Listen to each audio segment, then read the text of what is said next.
welcome to Project Recovery, a podcast about addiction. More importantly, it's about recovery. Brought to you by our friends at KnowYourScript.org. KnowYourScript.org, a great place to go for all things considering opioids. You know, whether how you want to talk to yourself, talk to your doctor, talk to your loved ones. A wealth of knowledge. Yes, I love it. Go check them out, KnowYourScript.org. I think the best thing about it is it helps you get over that anxiety of what to do, what to say, you know, because you don't know.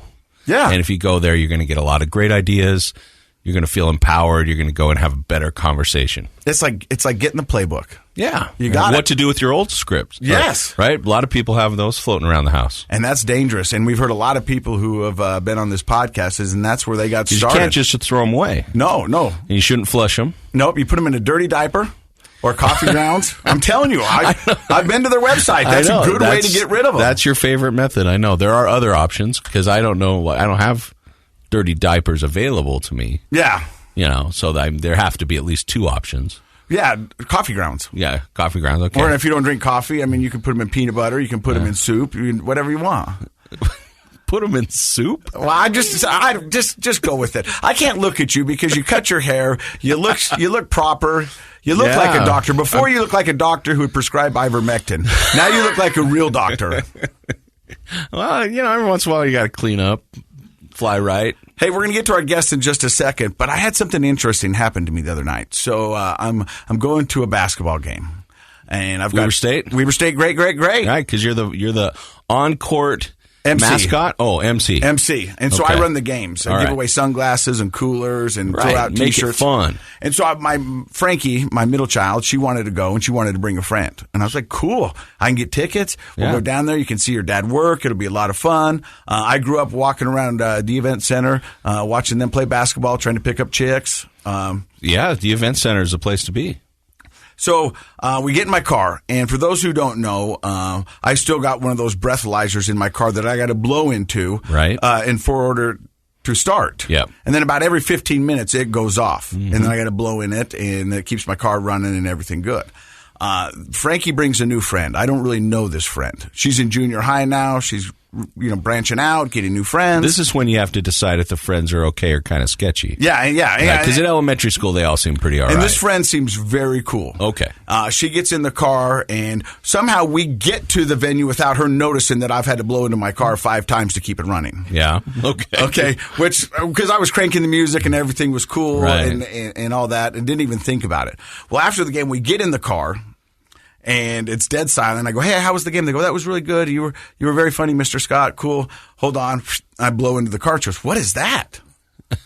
and it took me back. And I was like, well, and I didn't know what to say. Normally I'd have something funny to say, and most of her friends already know my situation. Did you say it's natural gas?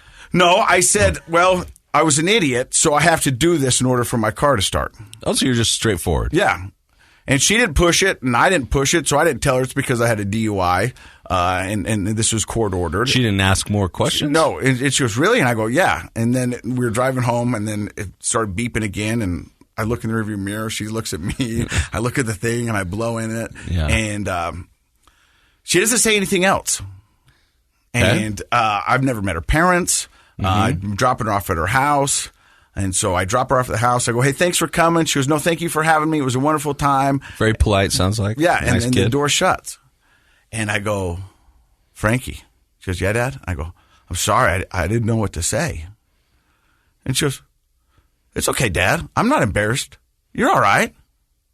Good. Yeah. And I'm getting a little emotional. And I go, I got great kids, man. You know what I mean? Because, they're at that age now where if they can see blood in the water, friends will tear you apart for it. Junior high's rough, man. And she's like, Dad, I'm not embarrassed. I'm proud. And it's okay. And we kind of just drove home without saying anything. But I was just thinking, I was like, part of me felt like a huge jerk because I had to put my daughter in that situation. So you were worried that would embarrass her. It's junior high, new friend, all that kind of stuff. And that because I was stupid, selfish, that I put myself in a situation where I have to do this. Yeah. And I know that I have to do this to get myself back out, and I'm okay with that. And I know my daughter and my kids are proud of me. but I felt bad that I had to put her in a situation like that. And we haven't talked about it since, and so I'll do a follow-up and go, hey, did your friend ever say anything that was weird that I had to blow and start my car? Yeah.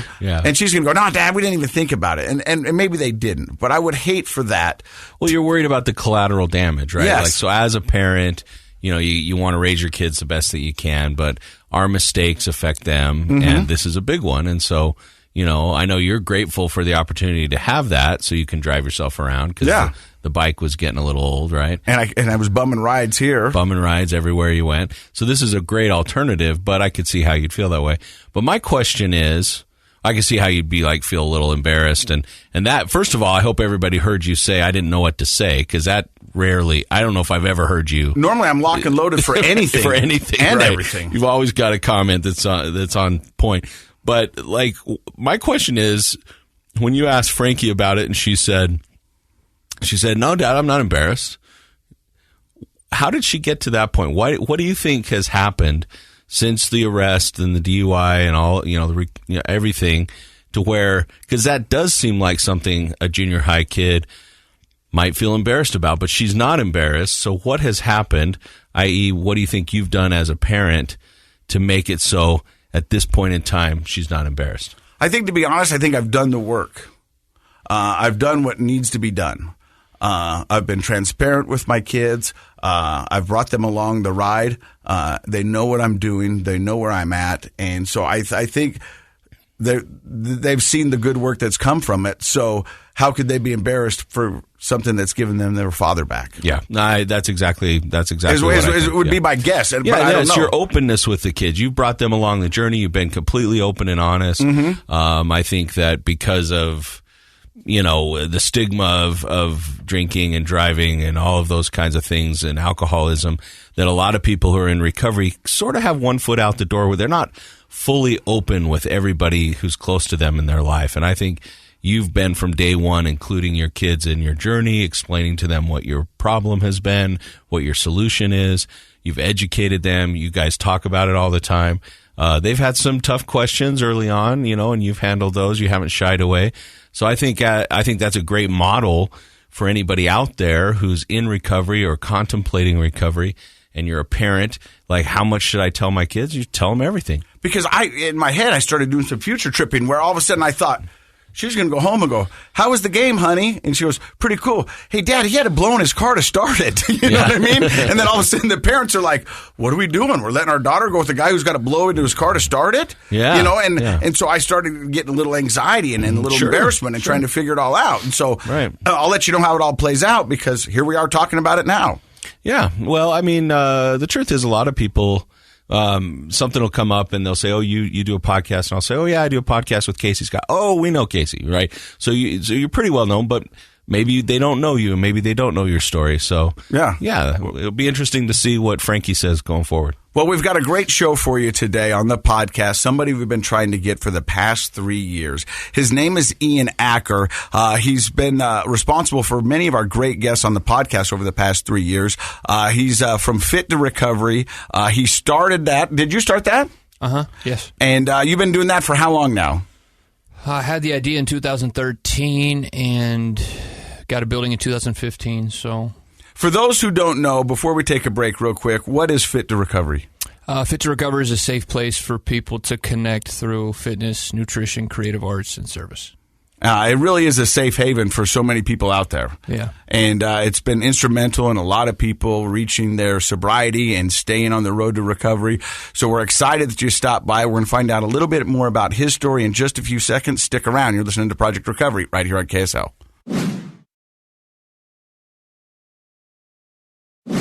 Hey, welcome back to Project Recovery. I'm Casey Scott. That is Dr. Matt Woolley. He's a clinical psychologist. And our guest today is Ian Acker, the founder of Fit to Recovery. And I would say the gold standard when it comes to recovery and working out in the state of Utah.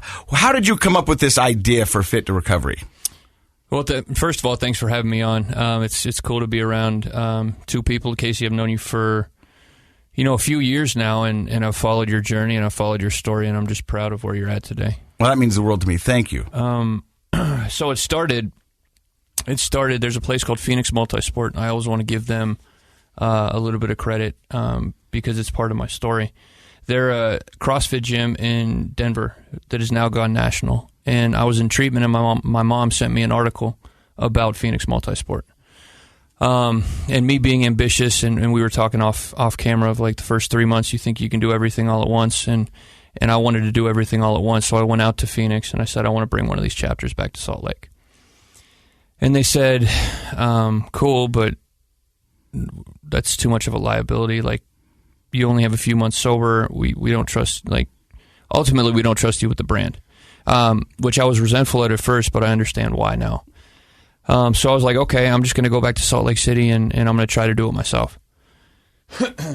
And in that time, I thought about the things that were really important to me in my sobriety. And that was service. That was being there for other people. That was reaching out to other people. That was, I volunteered at a food bank for a year straight. That was creative arts.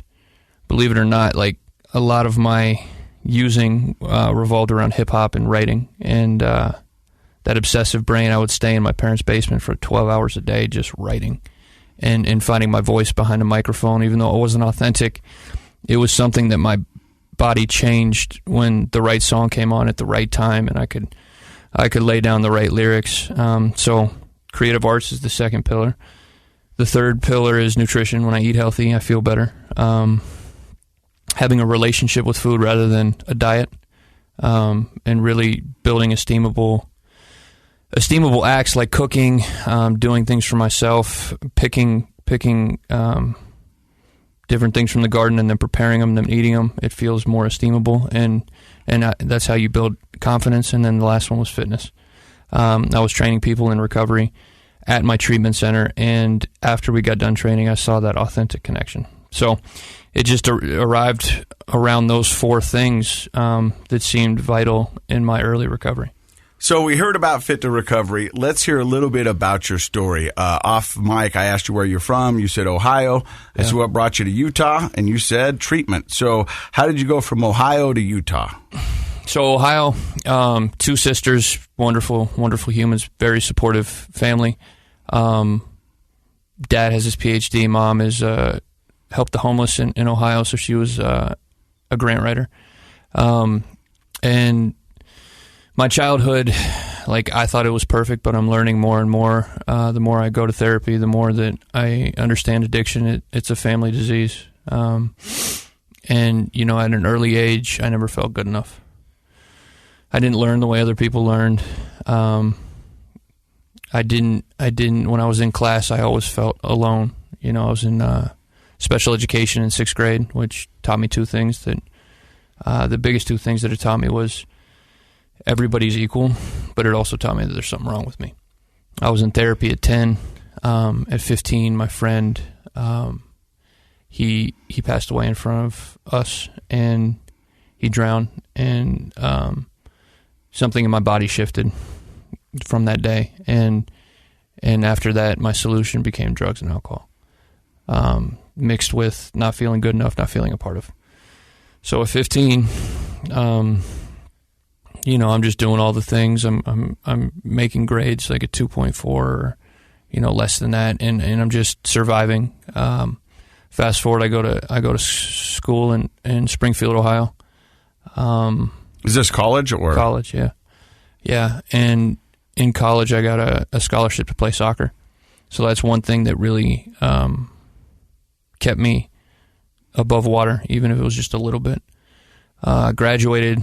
And then I thought that I didn't know much about addiction. I graduated, and instead of going to find a job, I said, it's the people, it's not me. I'm going to move to Hawaii. I'm going to find a beautiful place and figure this out, because it's not me. So you did something that a lot of addicts do. They blame it on the people around them. Yeah. And I remember there was the same thing when I was first into recovery. I was like, I'm not like you guys. I'm just in a bad situation. If I can get myself out of this situation, I can fix this. Right. And the reality is that I was the bad person in the bad situation. And I'm not saying that my actions were bad, but I was culpable. I was the one constant in all these scenarios, and bad things kept trying to happen. So it couldn't be everybody I was hanging out with because I've got to have some ownership of it. Well, it's everywhere you go, there you are. Yeah. Yeah, and until you figure that out, though, I mean, I think it's kind of a common, concrete rationalization that, you know, things aren't working in my life. And so instead of having an internalizing point of view, to actually have real control, we try to control things around us. And if things around us feel out of control, then we change. But one question, I want to go back and talk a little bit. I mean, you've mentioned two things that I would say are essential in your development. I mean, one is your self-perception or your identity. And that's one of the things that, you know, we worry a little bit about professionally for people like myself who work with kids and adolescents is, what is their self-perception if we're putting them in something like special ed? Now, you have a kid who needs help. Maybe they have ADHD. Maybe they have a reading disorder, learning disability, so they obviously need help. But unfortunately, for many decades, one of the negative side effects that we risk is kids develop an attitude that I'm not good enough, I'm not smart enough, I'm different in a negative way from my peers. Right? I mean, it was a joke, you know, from the 70s, 80s, and 90s. It was the short bus.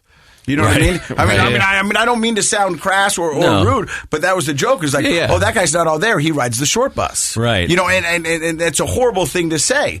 But you're right. There is a label that goes along with that. Well, there's a label, but I think the most important thing is how the person, because that's when you're developing your identity, right? Like through childhood and adolescence, we're developing our identity, who we believe we are. And that's not a little thing. That's actually everything.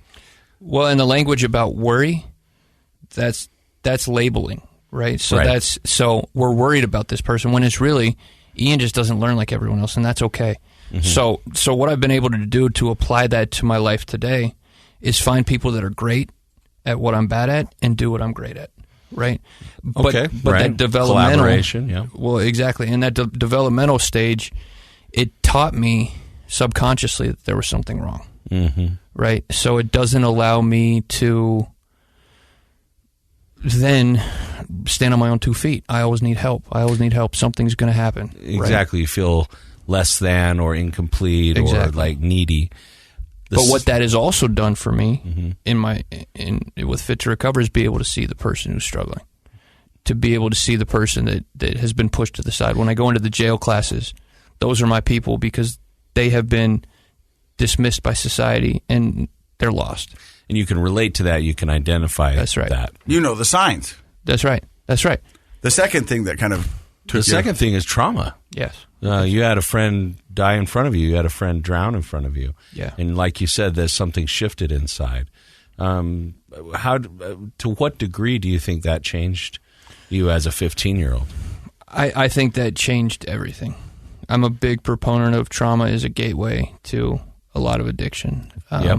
And we see that time and time again here on the show. I see it in my office where trauma is often the turning point for it because now something shifts. You need to feel better. You seek feeling better, but you don't understand it. And so often it's the powerful thing you reach for. It's not therapy that takes a while. It's drugs and alcohol. It's the quick fix because you're in fight or flight all the time, right? And if you just need to breathe, you do the one thing that you know works until that stops working. And then you have to make a decision.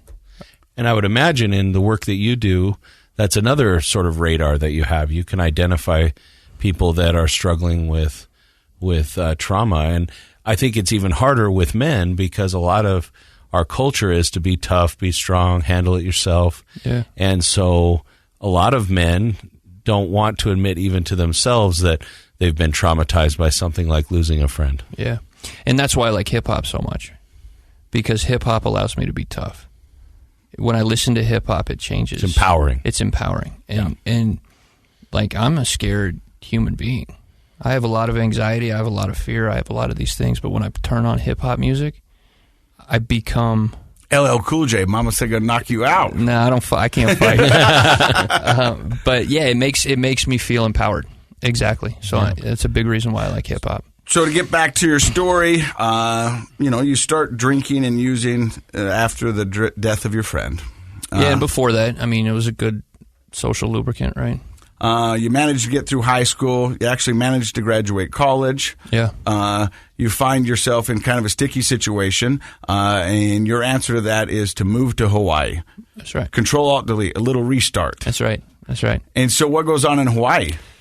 Just complete. That's when I hit bottom after bottom after bottom after bottom. I was stuck on an island using and drinking every single day.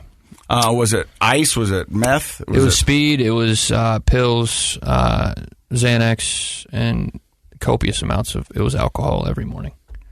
Every morning, my day looked like I was painting houses, and we would wake up and we'd drink 240s every single morning, and then we get a 6-pack, do some speed, and then we would end our day with a 12-pack and 2 Xanax bars. So that was every single day. For about a year and a half. Actually, about a year. It was about a year. And, on the podcast, people usually refer to their rock bottom as a turning point. Through that time in Hawaii, did you have multiple rock bottoms, or was there one that really kind of shifted your way of thinking and where you got sick and tired of being sick and tired? No, I managed to get back to the States. I called my mom, and I managed to get back, and I was supposed to take care of my grandma, who I loved, and I couldn't sit with her long enough until running to the store to get a 12-pack. That's when I knew something was wrong, and that still wasn't my aha moment. I went to treatment. We Google searched, because at this time we didn't know exactly what addiction was. I thought addiction was you admit you had a problem, and then you get fixed, and then you go back, and life's kind of hard, and you still have anxiety, but it's not as bad. Mm-hmm.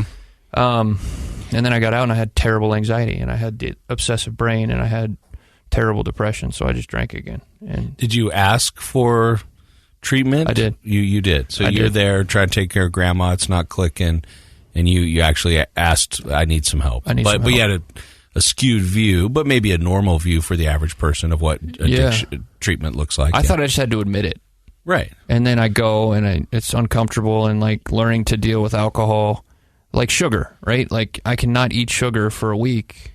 I think about it, but it doesn't ruin my day. But this anxiety, it's how I coped with every single racing thought, how I coped with getting out of bed, how I found purpose, how I found stimulation, how I found excitement. And that's the other thing besides trauma, maybe even more common is anxiety is a gateway to a lot of early alcohol and marijuana use. And you even used the term when he was asking you about it when you were 15, you're like, well, it's a good social lubricant. Yeah. And that term tells me that from a young age, you felt uncomfortable socially until you drank. Yeah. Well, and I was always good with people, like socially, like I was good. It was the anxiety that I felt just all the time. It was just generalized anxiety. Okay, just kind of that general tension but like, all the time. I love to chop it up with people, and like connection is something that's super important to me. But yeah, I mean, just that generalized anxiety of just fear of not, like, no reason. So when you get out of your first rehab, yeah, and you said that's when the anxiety really took control. Again, yeah. But was it more or less? It was more because I didn't have anything to combat it. Yeah, that's right. And I thought that if I go to treatment, then they give me and I was always looking for a pill that they would give me that would fix me, because that's what I learned when I was 10 is go to the therapist. They'll give you this pill and you'll be able to manage your life. They didn't give me that, and I just go out in the streets and I'm like, this is too difficult. I can't do this. So where do you go from there? You start drinking again? Yeah, I start drinking. And then I go back to treatment, and then I get out and I start drinking again, and then I go back to treatment. And the next time that I go out, I'm like, okay, they've taught me the 12 steps. They've taught me AA. I'm going to try that, and I'm going to try and find some like natural remedies. And that was kratom and bath salts. And I thought they were legal, so like it wasn't bad. And I called my mom. I went to the bodega, and I was like, Mom, I found this stuff called kratom. It's really inspiring, and it's really helpful, and like my anxiety it's really helping. Fast forward 3 weeks, the same thing, right? I'm looking for an external solution when it has to be internal. So they send me to jail. I get locked up again. This is like the 8th time I've been in jail, and this was my turning point. I go to jail.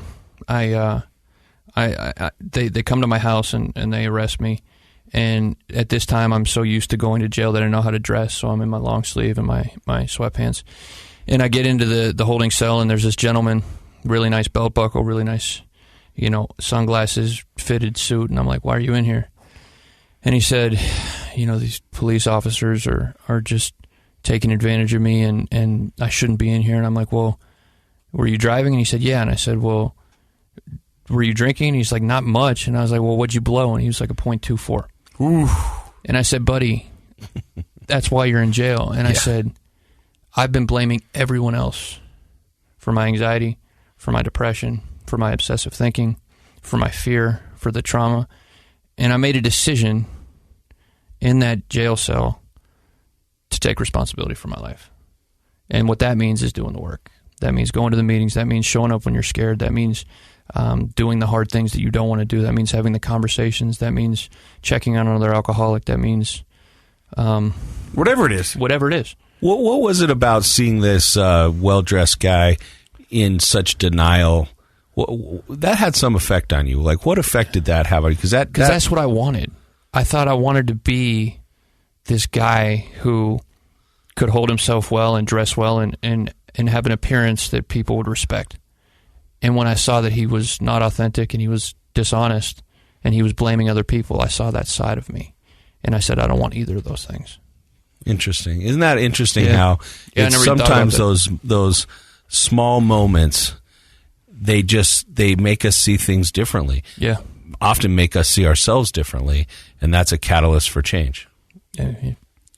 So well said. You go into jail, and you've got this newfound mission. We're going to find out more about that in just a second. We're going to take a quick break right here on Project Recovery.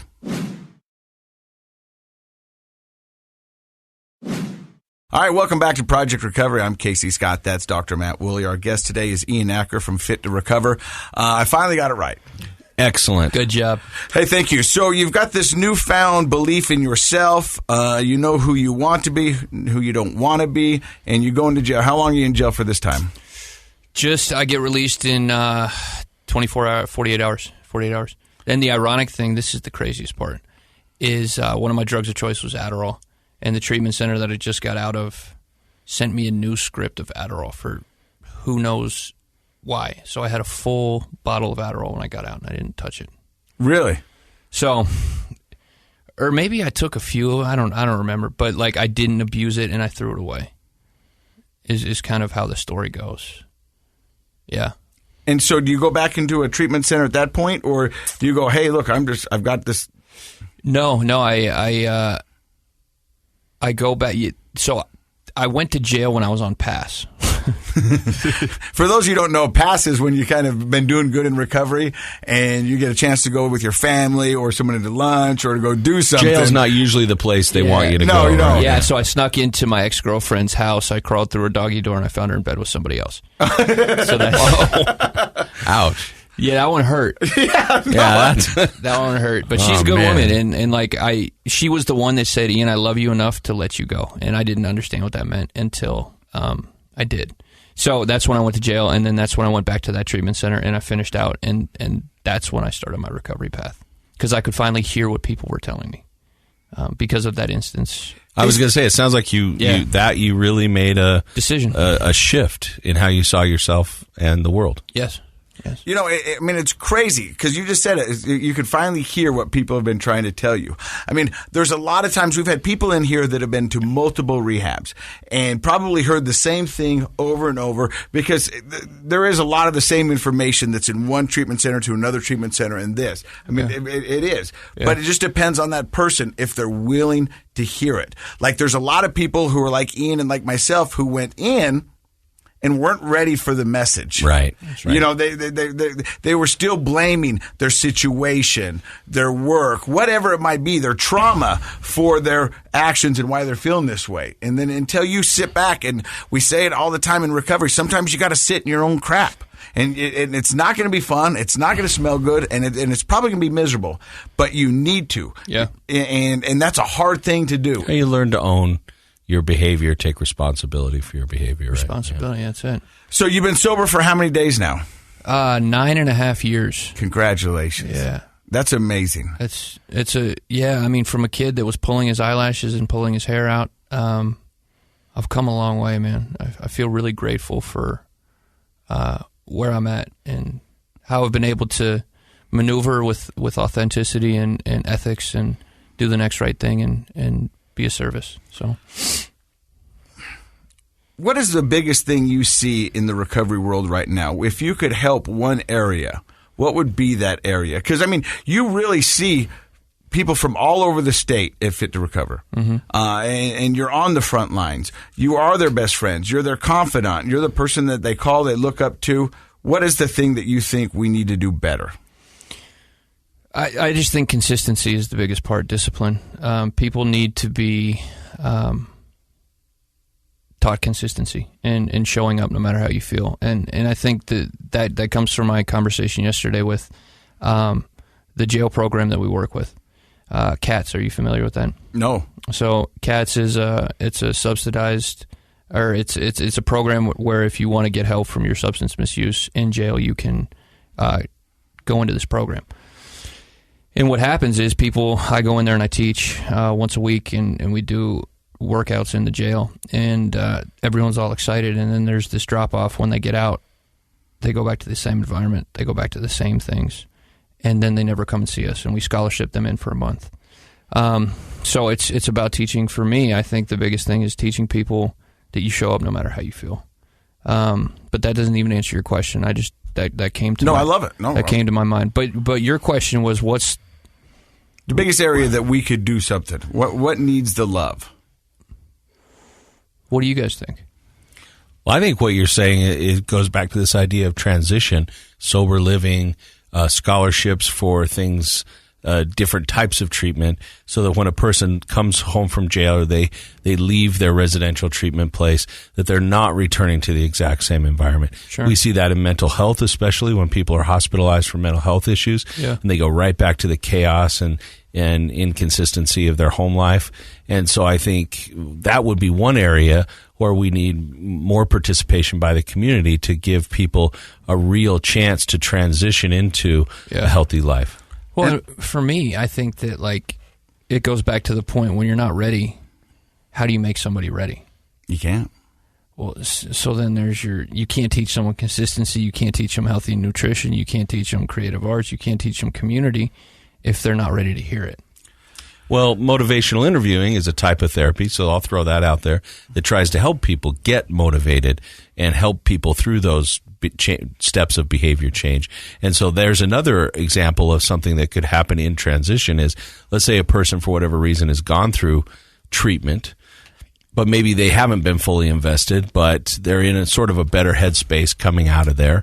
If they could go through supportive things like a positive environment with sober living, and then also have scholarship and opportunity and transportation to get in and work with somebody on a type of therapy called motivational interviewing, helping them kind of build on the progress they've made, even if that progress was sort of forced on them, even if it was somewhat half-hearted.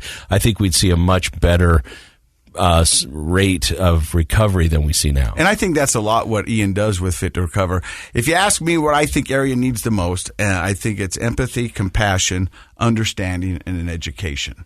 And I think those four things right there is that there's still a stigma that goes around with it. There's still a misinformation about what an addict is and why they're there, and are they a bad person or are they a good person, or what's the situation. And we don't do it because automatically you hear addict and your brain goes to, that guy's a dirtbag, or that guy's horrible, or that guy's not strong, or that person's not strong. And you want to go, no, they are. I hope that changes with kids that are growing up today because of this kind of stuff, because you and I grew up in 80s and 90s and all that kind of stuff, and that was definitely the predominant way of thinking of it. I can't think of anybody who hasn't been in a junior high and one time went, where'd Johnny go? Oh, he's an addict, and so they moved him away. You know what I mean? And don't become a Johnny, and you want to go, the reality is we all could become Johnny, but we don't talk about it. Nobody talks about addiction, really, really talks about it and lets people know that what's going on. It's just, it's all of a sudden you're an addict, and now how are we going to fix them? What are we going to do? Well, luckily Ian talks about it. I know. Well, and I think that's where our core principles are safety and connection, emotional safety, right?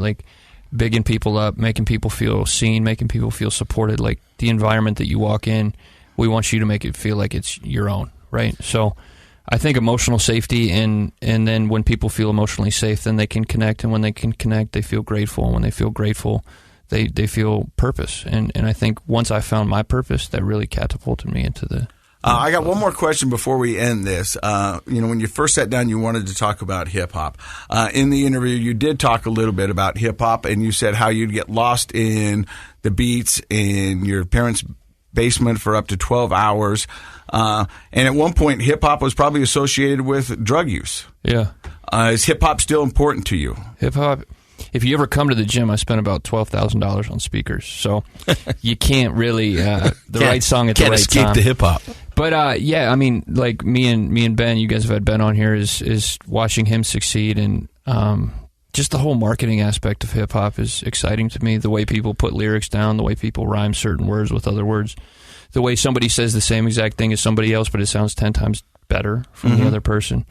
The image that they portray. I was watching Kanye West on Drink Champs last night with a net worth of $9 billion, and like he's becoming powerful. And he has a crazy mind, and he has a beautiful mind, but it's just interesting with the politics and everything in between it. And Travis Scott just had a concert where 8 people died. It's just becoming a very big thing, and it's the way people express themselves. And I think that, hearing the right song with the right flow and the right, set of bars in a minute, and then catching a bar that you missed 5 minutes ago and being like, wow, that was brilliant. Like, I just think there's so much creativity in music in the spot, and that's he does a cool thing with music at Fit to Recover. Yeah. And a lot of people, music has been their way to stay sober, their way to give back. And if people want to know more information about Fit to Recover, your scholarship program, all the things you offer, if someone's listened to this and has a loved one who thinks could benefit from it, how do they find out more information? www.fit2recover.org. Or you can come check us out. Just stop by at 789 West, 1390 South. And yeah, we'll be there for you. We'll support you. We'll see what we can do. We will never turn anyone away because of finances. We'll always figure out a way to get somebody in. Even our meals now. If you're food insecure, you're struggling with food, we can help as well. So. And you guys got a new location maybe popping up soon? In Orem, yeah. So. We're going to keep that till January 5, and I'll make sure you're invited to the open house. So I can't wait. Dr. Matt, any thoughts? We're definitely going to have Ian back. Yeah, I want to have Ian back to really tear apart the program and discuss why it's helpful, what exactly it does. But I think I have one nugget that I gathered from what you just said, and that is, we talk about the opposite of addiction is connection. And you just mentioned the beat and the lyrics and how I believe that Carl Jung talked about the collective unconscious. We're getting out in psychoanalysis here for a second. But the idea is that human beings have this ability to connect with each other across time and space. And one of the main ways we can do that and do that is through the messages or the art that we share with people. So when a person writes a book 100 years ago and you read it and you connect with that idea, you and that person are connecting.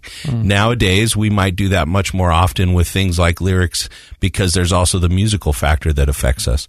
And so connection really is a healing experience, and coming to a place where there are multiple ways to connect with others, like through the exercise or through the creative arts, the music, the hip hop, those sorts of things. I would highly recommend people take that opportunity because so many people feel home alone and alone in their addiction. And there's just almost nothing more healing than connecting. And you can connect with Kanye West and never meet the guy. Right. You can connect with artists and never meet them and still have a healing experience. My boy's wicked smart. And I think, and to that point, I could talk to you about this forever. But that message that we hear sometimes, because it's disguised in music, because it's disguised in fitness, because it's disguised in food, because it's disguised in helping somebody else, you might hear it differently. Right. So you're finding a different way to say something through these 4 avenues. Right. You have that avenue. When you hear it, though, changes your life. That's right. and you get the message is good. Hey, thank you very much, Ian. We're going to have you back again, I promise you. We hope this is a brand new, fun, great relationship with Fit to Recover. Dr. Matt, always a pleasure with you. Don't forget, Project Recovery is brought to you by our friends at knowyourscript.org. And as always, Project Recovery is what? It's one of those KSL podcasts. Right.